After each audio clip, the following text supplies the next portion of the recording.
अस्सलाम वालेकुम दोस्तों, मैं हूं हैदर खत्री और आप देख रहे हैं हैदर खत्री व्लॉग।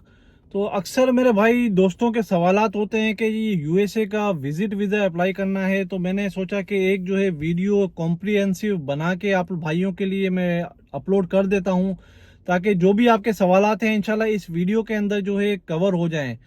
सबसे पहले तो मेरे भाई एलिजिबिलिटी की बात कर लेते हैं कि आपको यूएसए का वीज़ा अप्लाई करने के लिए क्या क्या चीज़ें आपके पास हों। मैं हमेशा कहता हूँ कि भाई 4 से 5 चीज़ें अगर आपके पास अच्छी हैं तो ही जो है आप यूएसए का वीज़ा अप्लाई कीजिए।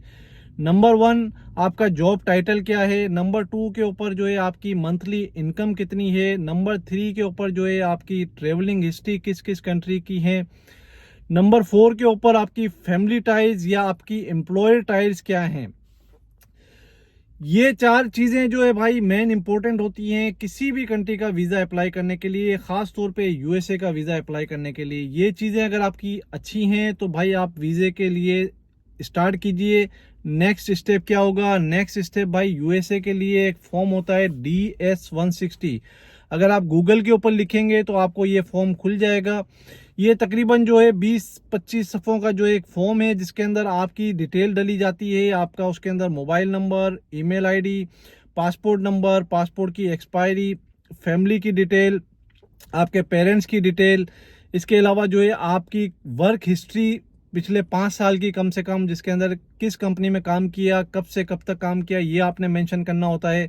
आपकी एजुकेशन डिटेल, कहाँ से आपने तालीम हासिल की, कब हासिल की, किस टाइम उसका एंड हुआ, ये तमाम चीज़ें आपने जो है उसमें शो करनी होती है। उसके बाद ट्रेवलिंग हिस्ट्री का ऑप्शन होता है कि आपने पहले कहाँ कहाँ ट्रेवल किया हुआ है या नहीं किया हुआ। अगर किया हुआ तो उन कंट्री का आपने मेंशन करना होता है।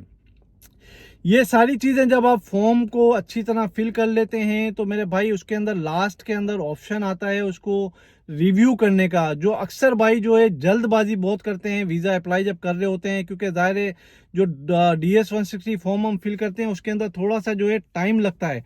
जब टाइम लगता है तो लोग क्या करते हैं कि जल्दी के चक्कर के अंदर वो रिव्यू नहीं करते अच्छी तरह, और उसके अंदर जो है उनसे मिस्टेक हो जाती हैं जो कि वो उसको एडिट नहीं कर पाते। फिर उसके बाद पूछ रहे होते हैं कि जी ये मिस्टेक हो गई है, अब इसको किस तरह से हम जो है सॉर्ट आउट किया जाए। तो अच्छी तरह रिव्यू कीजिए मेरे भाई। उसको आप 10 बार भी एडिट कर सकते हैं, 20 बार भी करते हैं, जितनी बार आप सेटिस्फाई ना हो जब तक आप जो है उसको एडिट कर सकते हैं। जब सारी चीज़ें बिल्कुल ओके हो जाएं, आप सेटिस्फाई हो जाएं, तो उसके बाद जो है उसके अंदर ऑप्शन आता है सबमिट करने का। अच्छा, बहुत सारे लोग वीज़ा अप्लाई करते हैं, बहुत सारे लोगों को मैंने देखा है, बहुत सारे लोग एजेंटों से अप्लाई कराते हैं, अपनी पिक्चर उसके अंदर जो है लगाते नहीं हैं। तो बेहतर है भाई आप जो है उसके अंदर अपनी पिक्चर जो है पोस्ट कीजिए, ताकि ऑफिसर आपकी शक्ल देखे, हो सकता है उसको देख के वीज़ा अप्लाई कर आपका लग जाए। मजाक कर रहा हूँ भाई ये, लेकिन ये कि भाई आपको पिक्चर लगानी चाहिए। अगर भूल जाता है कोई गलती से तो बाद में भी आप जो इंटरव्यू के टाइम भी आप जो है पिक्चर दे सकते हैं, कोई मसला नहीं होता। जब ये सारी चीज़ें हो जाती है फिर आपने जो है फॉर्म सबमिट करना होता है। फॉर्म सबमिट करने के टाइम भी जो है बहुत सारे लोग क्या गलती करते हैं कि जो है वो फॉर्म जो होता है उसको अपने पास सेव नहीं करते हैं। तो लाजिम आपने जो है कंफर्मेशन पेपर जो है सेव कर लेना है PDF फॉर्म के अंदर। और जो DS-160 फॉर्म होता है वो भी जब आप सबमिट करते हैं तो ऑप्शन होता है, उसको भी आपने जो है अपने पास सेव रखना है। क्योंकि खुदा ना खास्ता आपका वीज़ा अगर रिफ्यूज़ हो जाता है या लग जाता है, जब नेक्स्ट टाइम आप वीज़ा अप्लाई करते हैं या रिन्यूअल के लिए अप्लाई करते हैं, तो आपको ये फॉर्म में जो आपने फिल किया है ये डेटा ज़रूर चाहिए होगा। क्योंकि अगर ऐसे आप डिफरेंट चीज़ें मेंशन करेंगे तो आपका वीज़ा जो है रिफ्यूज़ हो सकता है। तो फॉर्म सबमिट होने के बाद जो है इसकी अपॉइंटमेंट का सिलसिला आता है। उसके लिए बहुत सारी जगहों पे, बहुत सारी कंट्रीज़ के अंदर AIS की वेबसाइट चलती है, बहुत सारी जगहों पे जो है US ट्रेवल डॉग की वेबसाइट पे जाके आप अपॉइंटमेंट बुक कर सकते हैं।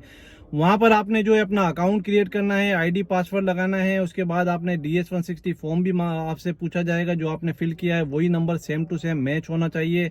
आपकी personal detail, phone number, email ID, और उसमें कुछ सवालात पूछे जाते हैं, वो आपको करेक्ट जो है जवाब देने होते हैं।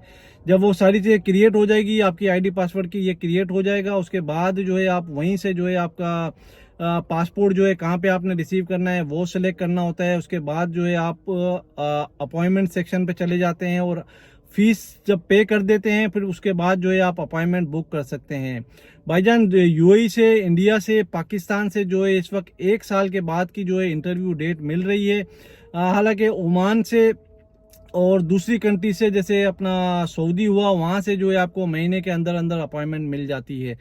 सारी चीज़ें कंप्लीट होने के बाद आपने इंटरव्यू पे जाना है, और इंटरव्यू में जाके आपने जो है भाई ओरिजिनल पासपोर्ट आपको चाहिए होगा, कंफर्मेशन पेपर चाहिए होगा, और जो अपॉइंटमेंट का पेपर है वो चाहिए होगा। इसके अलावा आपको कोई डॉक्यूमेंट लगाने की ज़रूरत नहीं है। 3 से 4 मिनट का जो है ऑफिसर इंटरव्यू करेगा, वही चीज़ें पूछेगा जो आपने फॉर्म DS-160 में फिल किए हैं।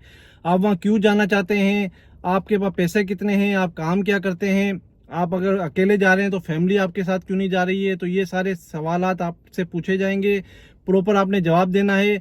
80 to 90% जो है ऑलरेडी आपका जो प्रोफाइल है उसके हिसाब से उन्होंने डिसीजन किए हुए होते हैं। ये नहीं होता कि सिर्फ इंटरव्यू के टाइम आपसे पूछेंगे और आपको जो है हाँ या ना कर देंगे। ऑलरेडी आपकी बैकग्राउंड वेरिफिकेशन हुई हुई होती है, और उसके बाद फिर आपसे वो सवालात करने के बाद जो है फाइनल डिसीजन करते हैं। अगर वीज़ा अप्रूव्ड हो जाता है तो आपका ओरिजिनल पासपोर्ट रख लिया जाता है, और आपको जो है कुछ दिन के अंदर, किसी कंट्री में 3-4 दिन में, किसी में 10-15 दिन में आपको पासपोर्ट जो है स्टैंप होकर वीज़ा मिल जाता है। पाकिस्तान के लिए जो है भाई 5 साल का वीज़ा है, इंडियन पासपोर्ट के ऊपर 10 साल का वीज़ा आपको मिलता है। अगर बहुत सी चीज़ें, कुछ ऑफिसर को कुछ डॉक्यूमेंट आपसे रिक्वायर्ड होते हैं तो आपको रिफ्यूज़ल पेपर दे देते हैं, बाद वक़्त पासपोर्ट रख लेते हैं, बाद वक़्त पासपोर्ट भी वापस दे देते हैं, और आपको जो है डॉक्यूमेंट बाय कोरियर। जी तो दोस्तों, वीडियो जो है एंड करनी पड़ गई थी क्योंकि मेमोरी ख़त्म हो गई थी। अच्छा तो दोस्तों, बात हो रही थी हमारी कि जो है आपका अगर वीज़ा अप्रूव्ड होता है तो वीज़ा ऑफिसर जो है आपका पासपोर्ट रख लेता है। बाद औक़ात कुछ डॉक्यूमेंट अगर रिक्वायर्ड होते हैं तो वो आपको जो है रिफ्यूज़ल पेपर दे देता है। उसके बाद जो है उसके अंदर टिक मार्क कर देता है कि ये डॉक्यूमेंट हो, आप जो है हमें बाय ईमेल भेज सकते हैं या बाय कोरियर भेज सकते हैं। जब उसको आप बाय कोरियर भेजते हैं तो आपका वीज़े का प्रोसेस जो है शुरू हो जाता है।